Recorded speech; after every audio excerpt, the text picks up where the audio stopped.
पूर्वाध्याये चतुष्पादम् आरोग्य कारणं व्यवस्थापितं ततश्चतुष्पाद संपत्त्या प्राप्तारोग्येन सता यद अनुष्ठेयं प्राण परिपालन साधनम तथा एक्सेट्रा एक्सेट्रा। पूर्व अध्याय में चतुष्पाद को आरोग्य का कारण बताया गया है। इससे चतुष्पाद की संपत्ति से प्राप्त आरोग्य से जो अनुष्ठेय प्राण होंगे उसके परिपालन के साधन में बाकी की चीजें बताई। हेलो, बहुत ही बड़ा सेंटेंस है चक्रपाणी का, इसको ब्रेक करेंगे। पूर्व के अध्याय में क्या बताया है? महाचतुष्पाद अध्याय में चतुष्पाद बताए, तो चतुष्पाद अच्छे रहे तो क्या होगा? आरोग्य अच्छा रहेगा। अभी आपको आरोग्य मिल गया तो आप उसको क्या करोगे? अनुष्ठेय, वो आरोग्य किस में आप लगाओगे? प्राणों के परिपालन के साधन में, धन के अर्जन में और धर्म के अर्जन में। इसलिए फिर उस लिहाज से यहाँ पर त्रिविध ऐष्णाएं बताई गई है, प्राणेष्णा, धनेष्णा, परलोकेष्णा। ओके, फिर ये सब ऐष्णा का इंपॉर्टेंस क्या है? इसको किसी ने क्वेश्चन पूछा है कि ऐष्णा के ऊपर वो चाहते हैं, तो सबसे इंपॉर्टेंट प्राणेष्णा ही होनी चाहिए। प्राण मतलब क्या? प्रकर्षण आण इति प्राणः, जिसको प्रकर्ष से जीने की इच्छा है वो प्राण। प्राण मतलब not only life, not only sustenance. प्राणियों के एंगल से देखा जाए तो there is only sustenance of life, लेकिन ह्यूमन बींग्स आर इवॉल्व्ड प्राणी, तो हमारे हिसाब से प्रकर्षण आणयति, बहुत उत्कट साथ से जीने की इच्छा। मेरा दिन कब शुरुआत हो और कब मैं स्वयं को एक अलग लेवल पे लेके जाऊं और दूसरों को भी अलग लेवल पे लेके जाऊं, इस प्रकार की उत्कट भावना, ये प्राण है, ये प्राण ऐष्णा है।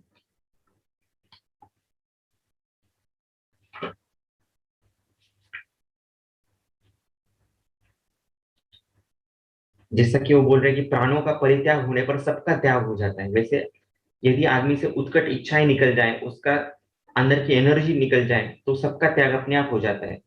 That is the condition of depression. और ऐसे डिप्रेसिव फेज में हमें जाना नहीं, तो उत्कट प्राण के साथ रहना है, ये उसका सटल मीनिंग है। और जो ऊपर के ऊपर मीनिंग है वो तो यही है कि जस्ट लाइफ, द लाइफ की इच्छा होना, जीने की इच्छा होना। और इन्होंने जो रक्षण के उपाय बताए उसमें से आपको समझ में आता है कि मैं जो बता रहा हूँ उसका सटल मीनिंग वो कैसे सत्य है। प्राण रक्षण के उपाय बताए, स्वस्थ के स्वस्थ वृत्त की पालना। Simple things following the Swasth Vrutta is going to make you feel energetic and is going to give you everything that you want in consideration of प्राण। रोगी के रोग की चिकित्सा में सावधानी, दक्षता पूर्वक चिकित्सा करना, शांति से चिकित्सा करना, कहीं गड़बड़ नहीं करना उसमें। ये दोनों पहले भी कही ये बातें स्वस्थ चतुष्क में भी और बाकी के अध्याय में भी, और आगे भी कही जाएंगी, ऐसा इसमें बताया गया है। इस प्रकार ये प्रथम प्राण ऐष्णा है। फिर धनेष्णा है। एक बार आपको प्राण मिल गया, उत्कट से एनर्जी भी आ गई आपको सब कुछ काम करने की, लेकिन आपके पास धन ही नहीं है। यदि मेरे पास लैपटॉप ही नहीं है, मेरे पास इंटरनेट ही नहीं है, मेरे पास कुछ साधन ही नहीं है आपसे कनेक्ट होने के, तो मैं कैसे कुछ कर पाऊंगा? ओके। न ही अतः पापात पापियो अस्ति यद अनुपकरण से दीर्घमायु। बहुत सुंदर लिखा है ये भगवान चरक ने कि निश्चय ही, न ही अतः पापात, इससे बड़ा कोई पाप से पापीय नहीं होता कि उपकरण विहीन के दीर्घायु हो। उपकरण विहीन यानी कि आरोग्य, भोग, धर्म के साधन, धन प्राप्ति विहीन, वो दीर्घायु हो। उसके पास कुछ भी नहीं है साधन, लेकिन भगवान ने उसको दीर्घ आयुष्य दे दिया, इससे बड़ा कोई और पाप नहीं है। हेलो, यू हैव एवरीथिंग, आरोग्य है, यू हैव दीर्घायु, बट यू डोंट हैव उपकरण। आपके पास साधन ही नहीं है, आप गरीब हो, फकीर हो, ऐसी जिंदगी जी रहे हो, तो भगवान चरक ने उसको पापी की उपमा दी गई है। ऐसे पापी है क्यों? क्योंकि उसका उपभोग ही नहीं कर पा रहे हैं। उस आयुष्य का क्या फायदा यदि हम अपने पास जो मिला है उसको बटोर नहीं पाए, लोगों के हित में अगर हम उसको यूज नहीं कर पाए। इस लिहाज से फिर उन्होंने कौन से कार्य ऐसे हैं जो धनेशना के लिए अच्छे हैं, वैसे बताया है। कृषि, पशुपाल्य, वाणिज्य, राजउप सेवा, ये उदाहरण मात्र है। ऐसे बहुत सारे जो कर्म, धर्म, अर्थ, काम, इन तीनों से विपरीत न हो, जो धर्म से रिलेटेड हो, ऐसे सब जो भी कुछ आप व्यवसाय कर सकते हैं वो सब धनेश्वरा के अंडर आएगा। और फिर परलोकेशना। परलोकेशना मतलब मोक्ष, स्वर्ग ऐसा नहीं, तो इस लोक को छोड़कर जो भी कुछ अन्यत्र लोक है वो सब परलोक है, और उसकी इच्छा हमें करनी चाहिए या ऐष्णा होनी चाहिए। फिर परलोक ऐष्णा के विषय में कुछ उन्हें संदेह निर्माण हुआ कि सच में परलोक होता है या नहीं होता है आदि। उसके लिए वो फिर उन्होंने अलग अलग परीक्षाएं, अलग अलग प्रमाण वहां पर दिए हैं, वो हम वहां पर ही जाकर देख सकते हैं। इतना कुछ उसमें इंपॉर्टेंस नहीं है, जस्ट इंटरेस्टिंग टू नो, उसमें से कुछ नई बातें सीखने को मिलती है तो आप पढ़ सकते हैं।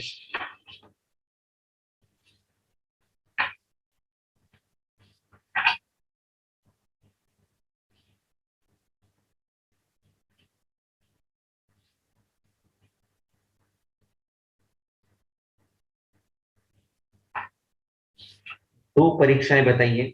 द्विधम खलु सर्वम सच्चा सच्चा, everything in the world can be divided into two things, 0 and 1, right और रॉन्ग?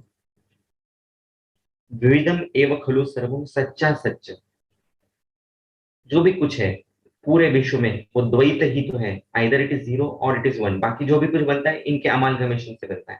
शीत वीर्य है या तो उष्ण वीर्य है, यही दो इंपॉर्टेंट है। बाकी जो भी कुछ है इसके सहकार्य से काम करता है, या तो अग्नि है या तो सोम है, फिर उसको योग वाहित तो वायु मदद करता है।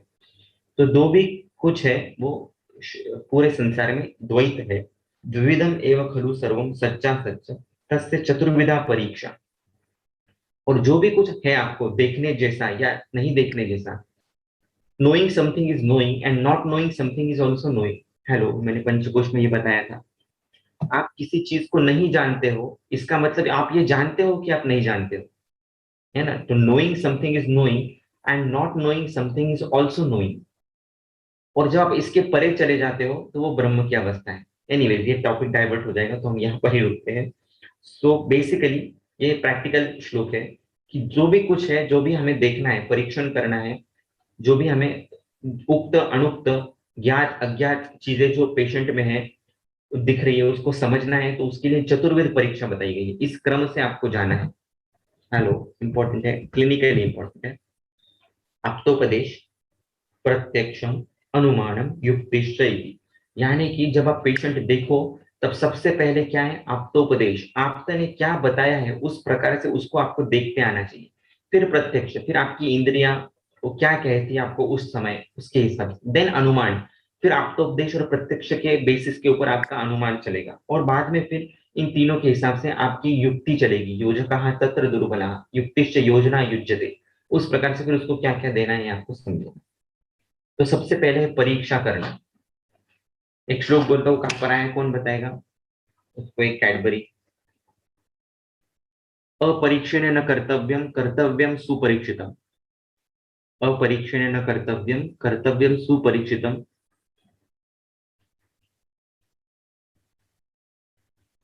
डैश डैश डैश डैश, नापीतेन पुत्र था।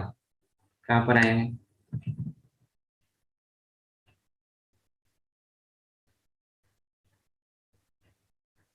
क्या बात है, अक्षता ने बताया सही है।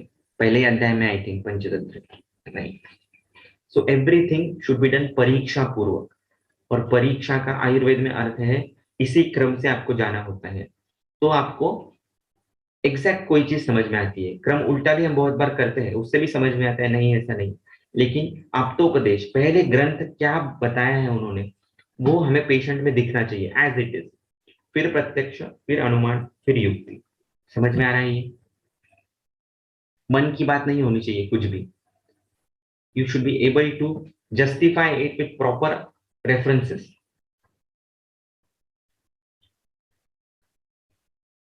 फिर प्रत्यक्ष, प्रति अक्षर, आपके सामने।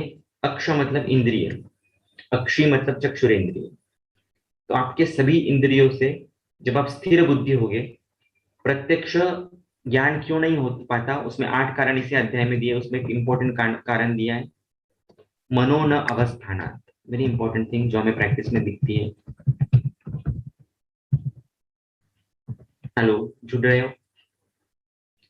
अक्षता और हिमानी बाद में रिमाइंड कर देना, आपको अमेजोन से कुछ भेजता हूँ। सो मनो न अवस्थानात, प्रत्यक्ष ज्ञान हमें क्यों नहीं हो पाता? जैसा उसके शरीर में हो रहा है वैसा हमें क्यों नहीं दिख पाता? जैसा वो पेशेंट कहता है वो हमें क्यों नहीं समझ पाते? उसके बहुत सारे कारण हैं। उसमें से एक सबसे इंपॉर्टेंट कारण है मनो न अवस्थानात। हमारा मन उस समय वहां पर नहीं होगा। हमारा मन या तो हमारे फैमिली में है, या तो हमें भूख लग गई है खाने में है, या तो इससे कब मैं ज्यादा से ज्यादा पैसे ले लूं उस चिंता में है, या तो कब ये पेशेंट बहुत बोर कर रहा है, कब से कब ये जल्दी से यहाँ से चले जाए और मैं इसको औषधि दे दूं, इस चिंता में है। मनो न अवस्थाना, सही है गलत? और यदि मन हमारा उस जगह उस समय उस पेशेंट पर ही फोकस्ड हो जाए तो। हिमानी वेलकम, आपको मिस कर रहे थे आपके क्वेश्चंस को कब से। क्या लगता है आपको, मन अगर अवस्थान हो जाए वहां पर, स्थिर हो जाए कुछ क्षण के लिए, it's again a meditation, meditative state. जब आप कोई प्यारी चीज कर रहे हो, आपकी लाइकिंग की चीज कर रहे होते हो, तो आप मेडिटेटिव स्टेज में होते हो। तो पेशेंट को देखना हम सबके लिए एक मेडिटेशन है। जब आप उस पेशेंट को देख रहे हो तब आप उसी पेशेंट को देख रहे हो, अन्य कोई विचार नहीं है।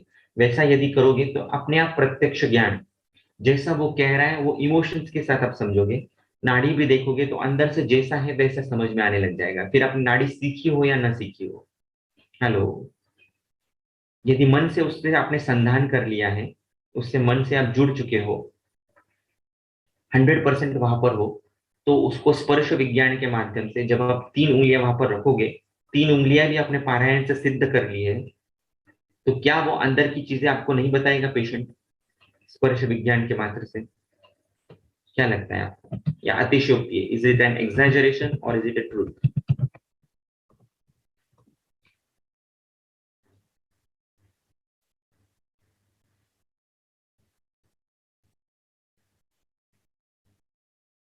Okay, right. Himani is telling I didn't get your point. फिर गलती होने के चांसेस बढ़ जाएंगे एंड ओवरऑल चिकित्सा निष्फल हो जाएगी। मतलब अनम्यूट करके मतलब बताओ। अगर मनो अनवस्थानत हो गया, पेशेंट हम्म, आया, हमारा मन तो कहीं और ही है, और अगर फिर हम कुछ भी प्रिस्क्राइब कर देते हैं, फिर हम उसको ठीक से सुनेंगे नहीं, उसका परीक्षा जो है वो नहीं करेंगे, तो हम्म, कुछ केसेस में गलती होने के चांसेस बढ़ जाते हैं, कुछ में नसीब साथ दे देता है। Exactly right. और हमें ध्यान भी नहीं रहता उसको क्या दिया था और क्या किया था। अगेन वो आगे के पेशेंट्स में भी हमें प्रॉब्लम हो जाता है। स्मृति हमारी ऐसे ही तो बनती है ना, इस पेशेंट को ये देखा, ये लक्षण हुए, इसको इससे उपशय मिला, ये हमारे ब्रेन में फीड होते चले जाता है और आगे के पेशेंट्स में वो यूज होता है। अगर हम पेशेंट्स को आधा अधूरे माइंड से ट्रीट करेंगे तो हमारी स्मृति भी तैयार नहीं होगी, और फिर वो कैरी फॉरवर्ड होते जाते रह जाते हैं। शर्ट का पहला बटन अगर गलत लग जाए तो बाकी के सब बटन गलत लग जाते हैं। हेलो। शर्ट का पहला बटन गलत लग जाए तो बाकी के सब बटन गलत लग जाते हैं। इसका मतलब आपकी एक गलती, एक पेशेंट को आपको ठीक से नहीं देखना, ये आगे के पेशेंट्स में भी उसका रेप्लिका दिखता शुरू हो जाता है।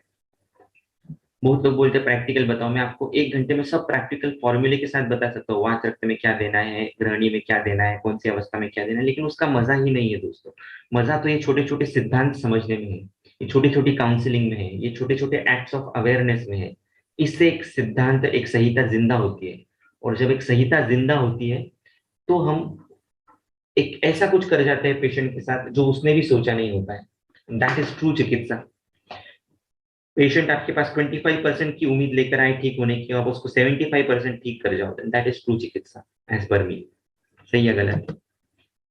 और ये शास्त्र को इस प्रकार से अध्ययन करने से, इस प्रकार का अवेयरनेस हर टाइम रखने से आता है। द्विधम एवं खलु सर्वम, सच्चा सच्चा चतुर्विधा परीक्षा। तो आज से हम ये पूरी कोशिश करेंगे, आप्तोपदेश जैसा उन्होंने कहा है पहला वैसा समझने की कोशिश करेंगे। फिर प्रत्यक्ष प्रमाण, फिर रिपोर्ट्स क्या कहते हैं, फिर उसकी बॉडी क्या कहती है, it is secondary for me. What my text is telling, what are beloved Charak is telling, that is more important. और उसके बाद अनुमान और युक्ति तो करना ही है, ये उन्होंने राइट दिया है आपको। आपको कोई रोबोट्स नहीं बनना है, पपेट्स नहीं बनना है। यू हैव टू यूज अनुमान एंड युक्ति, but it is afterwards, right?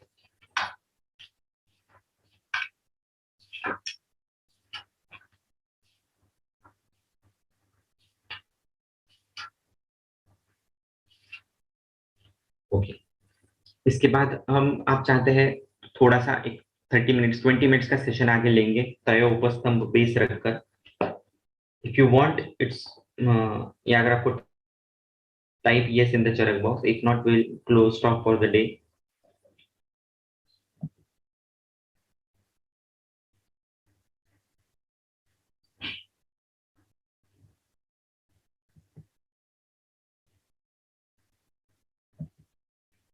Wonderful to see so many excited people around me.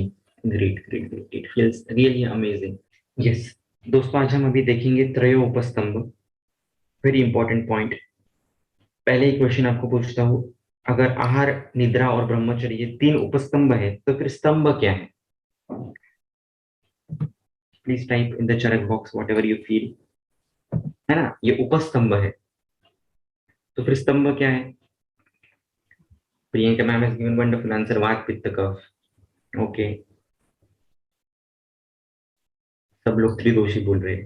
Okay, that is also nice approach.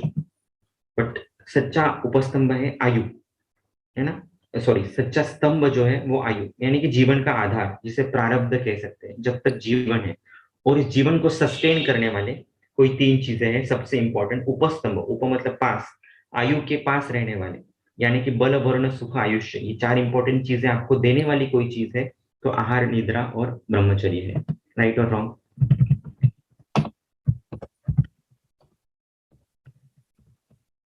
बराबर। अभी देखो इसका कनेक्शन हम समझते चले जाएंगे। तो सबसे इंपॉर्टेंट कोई भी चीज शुरू होती है आहार से, इसलिए स्वस्थ चतुष्ट की शुरुआत होती है आहार से, और आहार की भी शुरुआत होती है मात्रा शिष्टाचार में।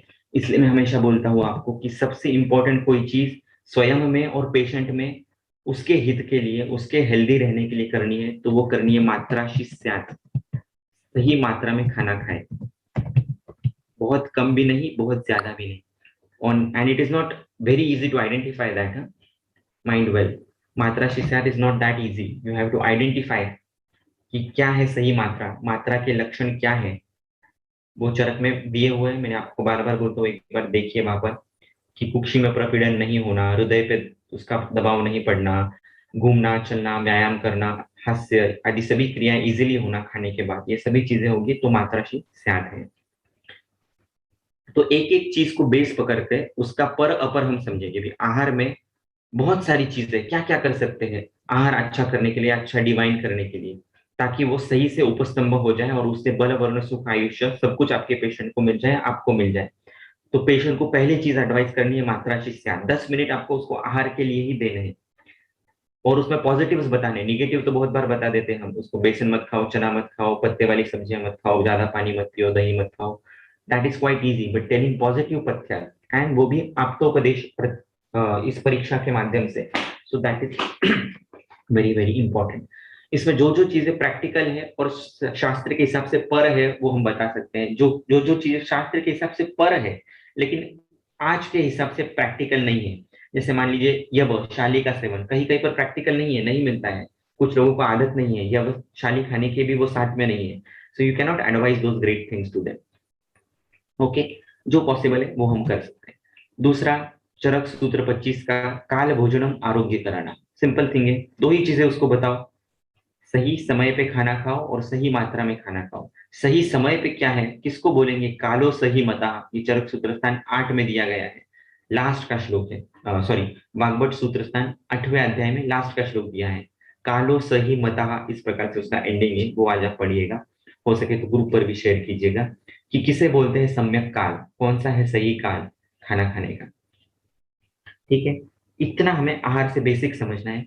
फिर जो आहार विधि विधान है उसमें से कोई सिंपल सिंपल चीजें आप उसको बता सकते हैं। अजलपन, अहसन, बिना बोले खाना खाए, बिना हंसे खाना खाए, तन मना भुंजित, आत्मा नाम अभिसमीक्ष सम्यक, मेरे आत्मा को, मेरे शरीर को क्या जरूरी है उतना ही मैं खाऊं और वैसा ही मैं खाऊं। इस प्रकार से स्वयं आप आचरण कीजिए छोटी छोटी चीजों का और पेशेंट को बताते चले जाइए।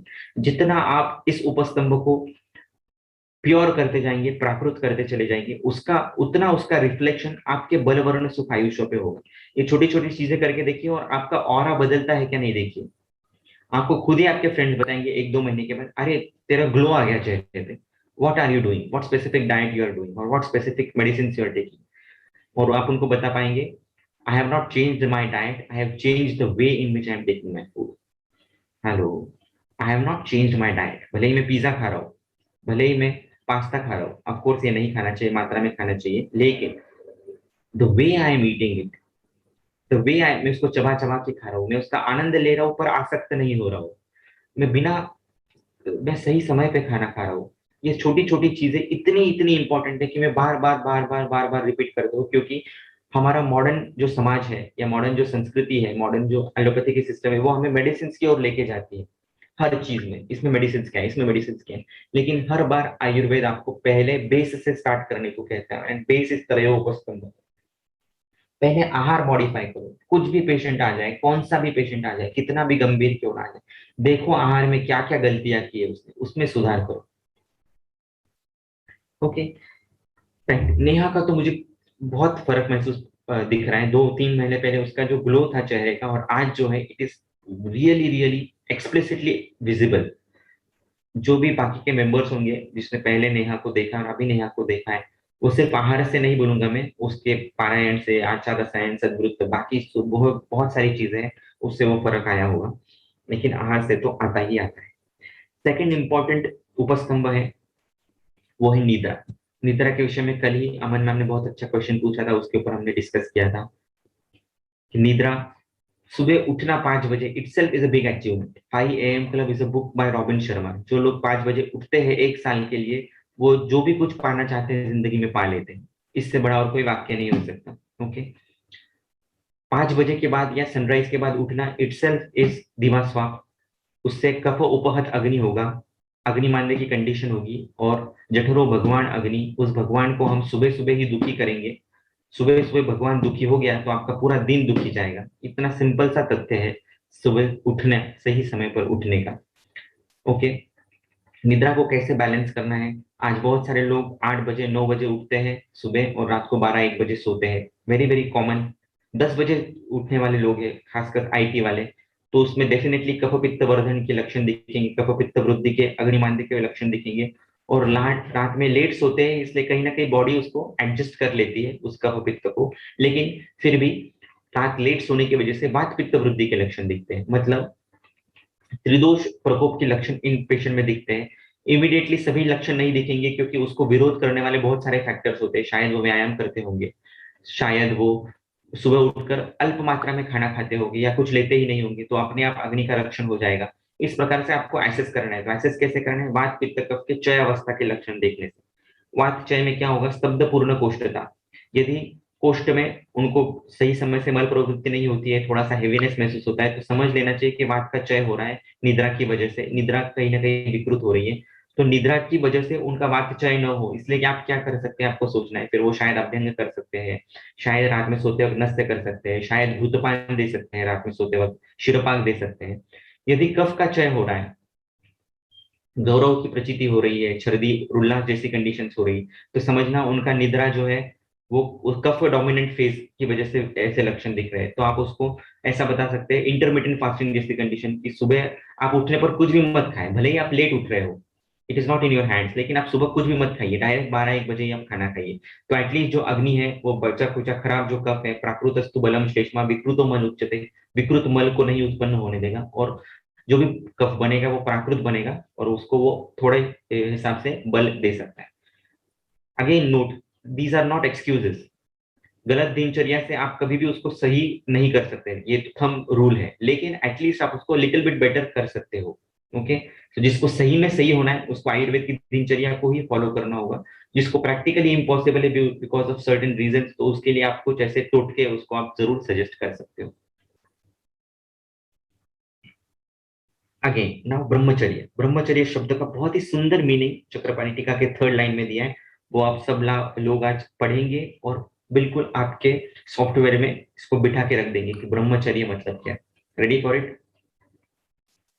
Type yes in the chat box.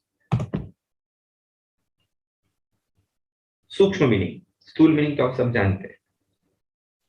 ब्रह्मचर्य शब्देन इंद्रिय संयम सौमनस्य प्रभृतयो ब्रह्म ज्ञान अनुगुणा गृह्यन्ते। कितनी खूबसूरत लाइन है। ब्रह्मचर्य मतलब क्या?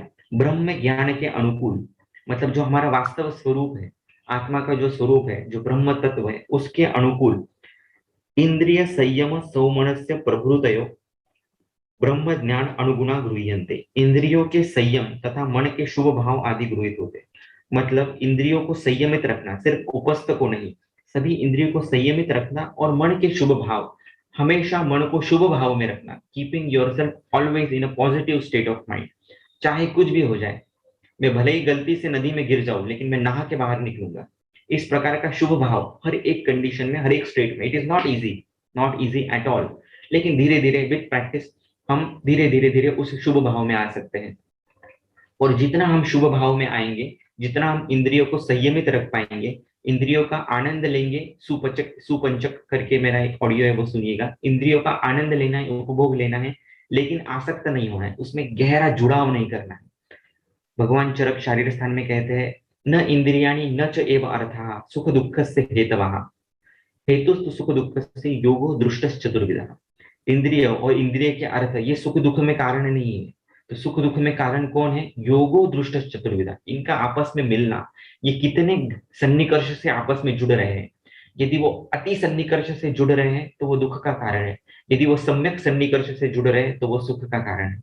तो इसलिए इंद्रियों का उपभोग करना, लेकिन अनासक्त भाव से, मजे से खाना खा रहे हैं, निवाला मस्त आंखें बंद की है और उस निवाले को एंजॉय कर रहे हैं, लेकिन आसक्ति नहीं है उसमें, नहीं मिला ये खाना, कोई बात नहीं, मैं दूसरा सादा ये भी खा सकता हूँ, इट्स ओके विथ मी, इस प्रकार के भाव में ये भी ब्रह्मचर्य है।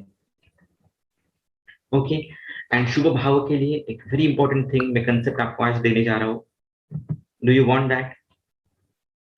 वेरी सिंपल, ये आप 13 डेज 15 डेज भी करोगे तो आपको ग्रेट ग्रेट ग्रेट फर्क दिखेगा। शायद आप में से कुछ लोग ये करते भी होंगे, लेकिन मैं आपको और गहराई से बताऊंगा। That is gratitude journal. आपको रोज 5 ऐसी चीजें लिखनी है जिसके लिए आप ग्रेटफुल हो विथ अ रीजन। रोज आपको सुबह उठकर या रात में सोते वक्त 5 ऐसी चीजें लिखनी है जिसके लिए आप ग्रेटफुल हो एंड विद अ रीजन। क्या लगता है आपको कितनी ऐसी चीजें होंगी जिसके लिए आप ग्रेटफुल होने चाहिए? You should be grateful for, जिसका अपने परमात्मा को धन्यवाद देना चाहिए। ऐसी कितनी चीजें होंगी आपके लाइफ में? Please type how many things minimum होंगी आपके लाइफ में। Perfect answer given by Sandhya is infinite, there is no end to it. तो ग्रेटिट्यूड जर्नल को कुछ एंड ही नहीं है, कितनी बड़ी नोटबुक होनी चाहिए? इनफाइनाइट। कुछ उसको लिमिट ही नहीं है। फॉर एग्जाम्पल मैं आपको कुछ एग्जाम्पल्स बताता हूँ, आपको समझ में आएगा। सुबह उठकर मैंने मेरे मेरे बालों पे से हाथ घुमाया। I am grateful that I have hair on my scalp. There are lakhs of people who are suffering due to baldness and spending lot of time and money and energy on having quality of hair or hair on their scalp. I'm grateful that I can see this beautiful world. There are lakhs of people who are suffering from blindness. There are lakhs of people who have not even seen this beautiful world.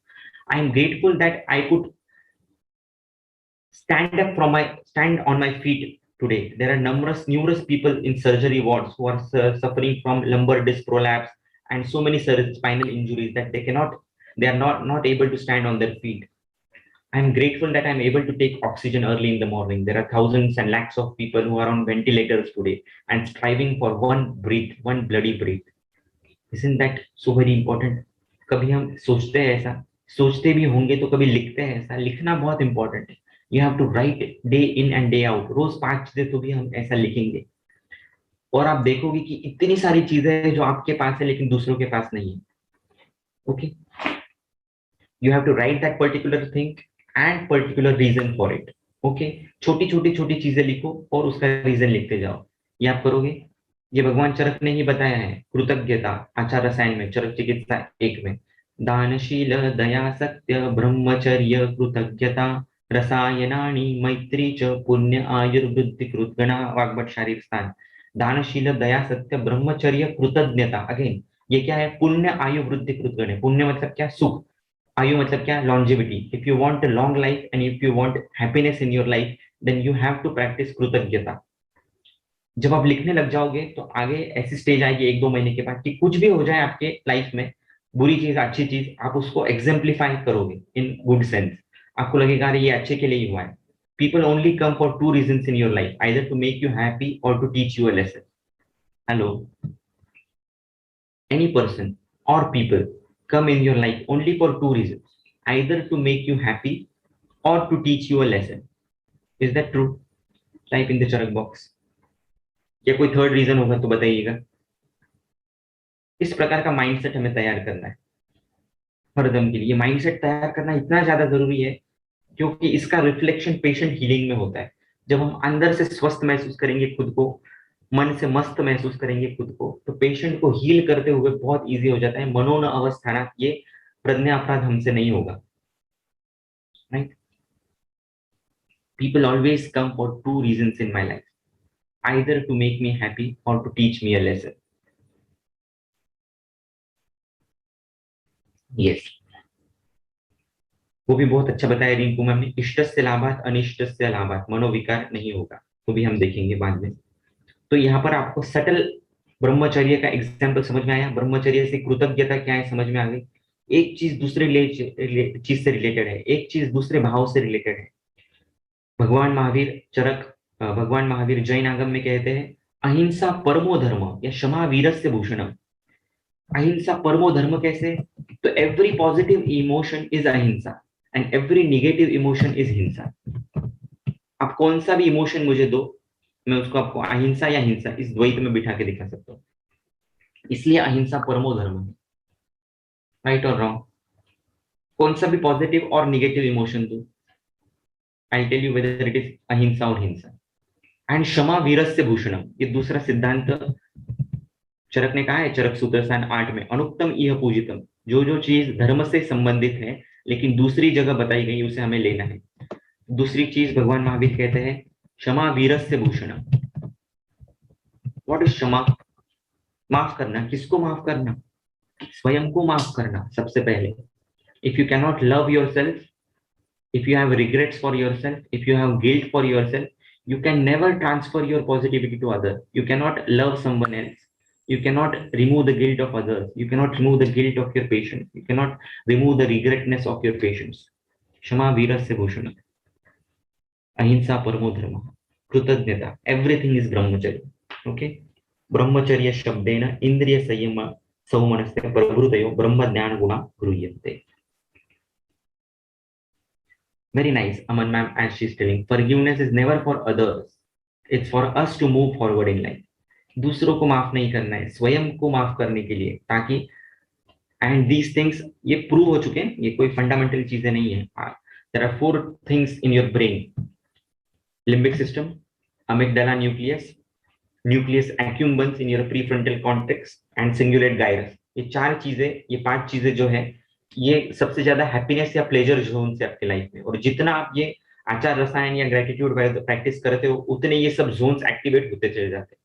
और जो भी आप आज कोई most awakened लोग देख रहे हो, मोस्ट इवॉल्व्ड लोग देखते हो, मोस्ट हैप्पी स्पिरिचुअल लोग देखते हो, may it be BK Shivani, may it be Sadhguru, may it be Sneha Desai, may it be Sandeep Maheshwari, जो भी आपको लगता है कि ये इतने एनर्जेटिक कैसे रहते हैं, इतने हैप्पी कैसे रहते हैं, तो कहीं ना कहीं वो कृतज्ञता कर रहे होते हैं बहुत बड़े पैमाने पर। कहीं ना कहीं वो कोई ना कोई आचार रसायन ब्रह्मचर्य का सेवन कर रहे होते हैं, और ये सब चीजें हमारे में दी है। और मुझे दुर्दैव होता है कि ऐसा आयुर्वेद में हार्डली 2, 5, 10 ऐसे लोग होंगे जो हमें उस लेवल पे दिखते हैं आज, जबकि ये क्रक्स फॉर्मूला, क्रक्स की जो है हैप्पीनेस की या स्पिरिचुअल अवेकनिंग की, ये भगवान चरक ने दी हुई है। एंड मैं ये चाहता हूँ कि हमारे ग्रुप में से कोई ऐसा बने कि उस लेवल तक पहुंचे आगे के 5 साल में, 10 साल में, कि you will be an example for millions, not only for thousands and lakhs I'm talking, but for millions. Okay? Sir मुझे एक इमोशनल भाव पूछना है कि वो हिंसा है कि अहिंसा है। मतलब recently I have experienced it कि लाइक कभी कभी इट्स लाइक कि सामने वाला आपका अनड्यू एडवांटेज तो नहीं कह सकते हैं, बट उसे नोइंगली पता होता है कि व्हाट ही और शी इज डूइंग। और कभी कभी आपको चीजें कहनी पड़ती है ना चाहकर भी, आफ्टर इयर्स आप नहीं कहते हो और एक दिन कह देते हो सब कुछ, ताकि आपके अंदर जो बॉटल अप हुआ है टू मतलब अपने आप को उस चीज से मुक्त करने के लिए। एंड ऑफ कोर्स जब सामने वालों को अपनी सच्चाई पता चलती है तो किसी को भी बुरा लगेगा। कुछ लोग तो बिल्कुल भी क्रिटिक्स ले नहीं सकते हैं, सिर्फ दे सकते हैं। तो वो कैसा भाव है? मतलब समटाइम्स इट्स वेरी इंपॉर्टेंट कि आप खुद के बारे में सोचो और रिलीव करो उस चीज को, ताकि आप भी एक्चुअली हैप्पीनेस ले सको। तो सर वो क्या है? Right, wonderful. See, I'll give you a simple equation. इस इक्वेशन में आप कौन से भी चीज डालो आपको आंसर मिलेगा। Okay sir. और आप खुद बताना ये सही है गलत है। Something plus acceptance is equal to positive emotion and something plus non-acceptance is equal to negative emotion. अगर आपको इतने दिन बॉटल अप हो रहा है वो, इसका मतलब आपने फंडामेंटली उसको कहीं ना कहीं एक्सेप्ट नहीं किया है। आप मौका ढूंढ रहे हो कि कब उसको बाहर निकाल दो। राइट? आपने बॉटल अप होने दिया है ना, इसका मतलब आपने उसको एक्सेप्ट नहीं किया है। Because anything if you are accepting it means it has to create a positive emotion. अगर आप में पॉजिटिव इमोशन नहीं क्रिएट हो रहा है, इसका मतलब कहीं ना कहीं नॉन एक्सेप्टेंस है। नहीं सर, एक्सेप्ट तब किया था, एक minute sir, I want to correct, accept तब किया था out of respect, out of love, कि ठीक है, they are seniors, they can do it, it's okay. I used to forgive it कि चलो छोड़ो, कोई बात नहीं, कोई बात नहीं, वो बंदे का नेचर है. But at some point over the years you also realise ये नेचर नहीं है, ये आदत है, और ये जानबूझ के आदत है. और कभी कभी सामने वाले को बताना पड़ता है कि तुम्हारे एक्शंस भी हर्ट करते हैं. मतलब we are not the puppet at the end of the day. सामने वाले को भी हर्ट होता है, तो कभी कभी सामने वाले को एहसास कराना पड़ता है कि then right, perfect, this is no problem in that, but you shouldn't feel regret or guilty about it later on. अगर आपने वो बोल दिया नो तो सर, आपको अच्छा लग रहा है. नो, वेरी वेरी, मुझे तो ऐसा लग रहा है कि मुझे तो निर्वाणा मिल गया. I am very happy, relieved that you said that. Very nice, then no problem, क्योंकि वो धारणीय वेग है, उसको अगर आपने सही तरीके से आपने एक्सप्रेस कर दिया है तो that is also very very important. If you are at the end of the day, और क्या इंपॉर्टेंट है, is it creating a positive emotion in you और नॉट. अगर आपने व्यक्त कर दिया गुस्से से और अंदर आपको लग रहा है कि अरे मैंने क्यों ऐसे बोला, नहीं बोलना चाहिए था, then it is problem. If it is creating a positive emotion, then it is wonderful. You have accepted the thing, you have accepted ये पीपल ऐसे ही है, and you have accepted that मैंने उनके साथ जो रिएक्ट किया है वो सही है, then no problem with it at all. हाँ, यस सर. और अब उनका भी बिहेवियर चेंज हो गया कि नाउ शी आल्सो नोज कि यस, कि ठीक है, आई वाज, मतलब नोबडी एक्सेप्ट्स कि Yes, वो गलत exactly. है, बट हाँ, एक पता चलता है. right. Thank you sir. Very nice, thank you so much. इसी कॉन्टेक्स्ट में एक हम देख लेंगे मनोविकार का, श्लोक नंबर 45. मानसः पुनर्इष्टस्य लाभात्, अभी रिंकू मैम ने बताया था वही श्लोक. मानसः पुनर्इष्टस्य लाभात् अलाभाच्च अनिष्टस्य उपजायते. क्या बोला है कि मानस विकार किसे बोलेंगे. दो प्रकार का इन्होंने एनालिसिस दिया है यहाँ पर. इष्ट की प्राप्ति और अनिष्ट की प्राप्ति, ये दोनों मानस रोग है. जो आपको आपने चाहा था वो मिल जाना, ये भी मानस रोग है, और जो आपने नहीं चाहा था वो मिल जाना, ये भी मानस रोग है. Hello, are you getting it.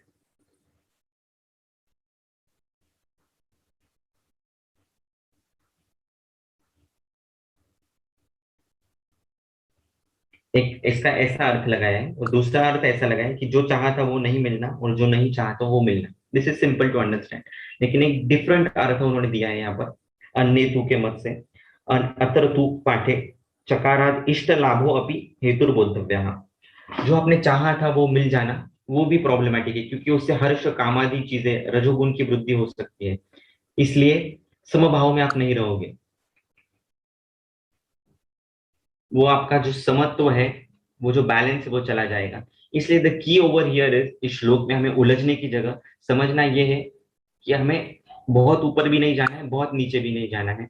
जहां जहां चाह है वहां वहां आह है. हेलो, जहां जहां चाह है वहां वहां आह.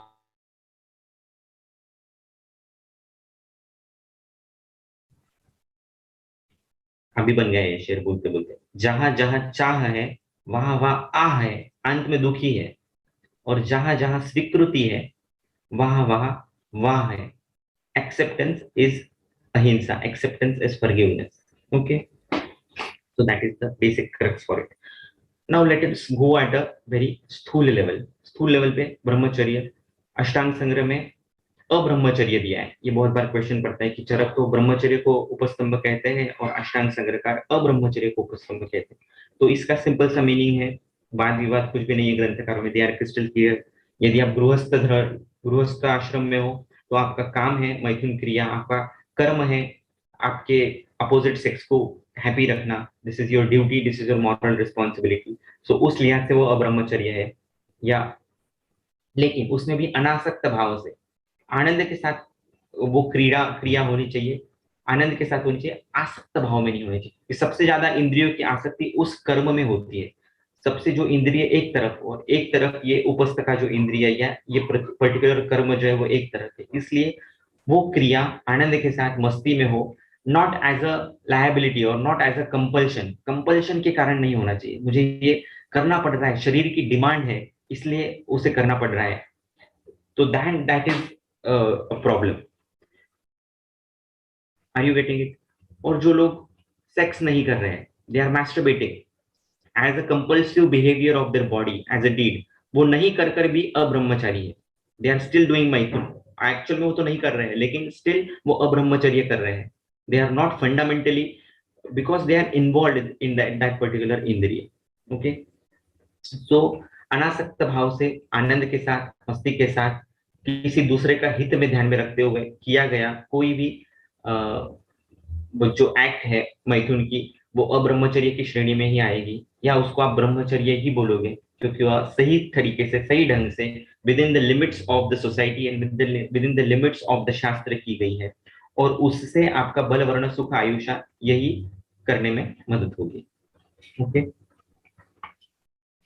ये पेशेंट की हिस्ट्री में हम बहुत बार भूल जाते हैं. आहार ले लेते हैं, निद्रा की हिस्ट्री ले लेते हैं, लेकिन उपस्तंभ ब्रह्मचर्य की हिस्ट्री नहीं लेते. उसका मन कैसे फंक्शन कर रहा है, एंड उसका स्थूल question directly, how is your sexual life, we never ask to that patient directly. And definitely जबकि वाचना पूछना चाहिए, कितनी बार आपकी फ्रीक्वेंसीज है, कैसे कैसे करते हैं, उसको आराम से आपके थोड़ा सा दोस्त बना के फिर धीरे धीरे ये क्वेश्चन आपने पूछने चाहिए, क्योंकि बिकॉज विदाउट नोइंग दैट आप उसको अल्टर नहीं कर सकते, और उसका ब्रह्मचर्य ये उपस्तंभ आप अल्टर कर पाओ, उसमें चेंज ला पाओ, तो अपने आप उसका इफेक्ट जो है वो बाकी के कोशों पे दिखेगा. क्योंकि ब्रह्मचर्य आपने उसका सही कर दिया, ब्रह्मचर्य की कंसेप्ट उसकी आपने सही की या उसकी इवॉल्व की, तो आनंदमय कोश अच्छा होगा, आनंदमय कोश अच्छा तो विज्ञान में अच्छा, विज्ञान में अच्छा तो मनोमय अच्छा, मनोमय अच्छा तो प्राण में अच्छा, प्राण में अच्छा तो अन्नमय अच्छा. इस प्रकार की अगेन सब वो पूरी की पूरी सीक्वेंस है. वेरी नाइस सोनाली मैम, पिछले टाइम से अभी मैथुन की हिस्ट्री पूछने लगी है पेशेंट में. बहुत सारे पेशेंट में मैथुन का दिखता है. देखिए अभी पांडु के भी आप संप्राप्ति देखो तो पांडु में उन्होंने क्लियर कट दिया है, मैथुन है, जीर्ण आहार पर मैथुन करना, ये पांडु का हेतु है, जो क्या है बहुत कॉमनली दिखता है. लोग 9 बजे 10 बजे रात में खाना खाते हैं, 12 साढ़े 12 बजे मैथुन में प्रवृत्त होते हैं, और ऐसी चीजें लगातार बनती चली जाए तो अपने आप देह में अल्प रक्त मेदस का नाम की संप्राप्ति होकर पांडु की संप्राप्ति, पांडु जैसा व्याधि आविर्भूत होता है. So it is eight many places जब वैसे दिखता है. सो सटल लेवल पे और स्थूल लेवल पे, दोनों लेवल पे आपको आहार, निद्रा, ब्रह्मचर्य देखना है. निद्रा स्थूल लेवल पे हमने देख ली. दूसरी निद्रा क्या है? क्षण क्षण में निद्रा, क्षण क्षण में प्रमाद, क्षण क्षण में मोह, ये भी निद्रा ही है. आपका ध्येय क्या है ये नहीं समझ पाना, सेल्फ अवेयरनेस में नहीं रह पाना, पीछे के इवेंट में ज्यादा रहना, फ्यूचर के इवेंट में ज्यादा रहना, प्रेजेंट में बिल्कुल नहीं रह पाना, एवरीथिंग इज निद्रा. तो यहाँ पर उसको करेक्शंस करना हमें जरूरी है. देखा जाए तो it's very very very subtle phenomena त्रयोपस्कंध, लेकिन हमने उसको स्थूल भूत में भी समझ लिया, या जितना बेसिक सूक्ष्म लेवल पर भी समझ लिया, और पेशेंट को वैसे काउंसलिंग करते गए तो बहुत ही सुंदर बदलाव हमारी भी और उनकी भी जिंदगी में आएगा. ओके,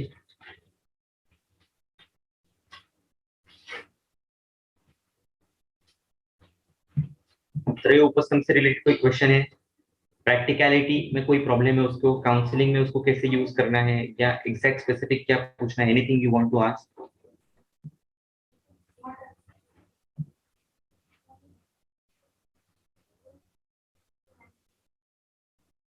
आज टेक अवेज में 2 चीजें लेके जाइए. एक है something plus acceptance is positive emotion.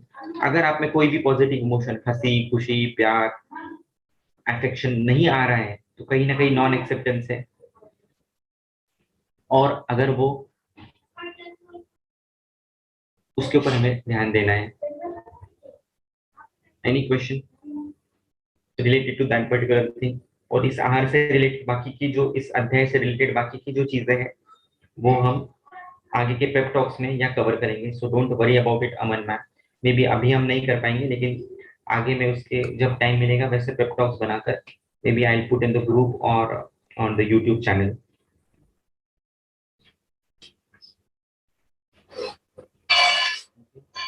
If no question is there, we'll just stop now for the day today.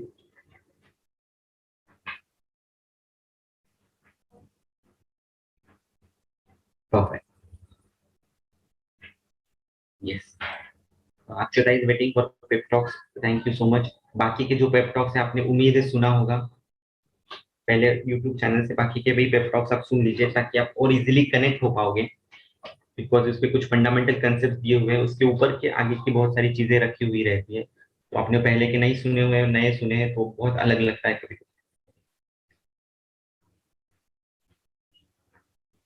Thank you Akshata, you listen all lectures, wonderful, thank you so much.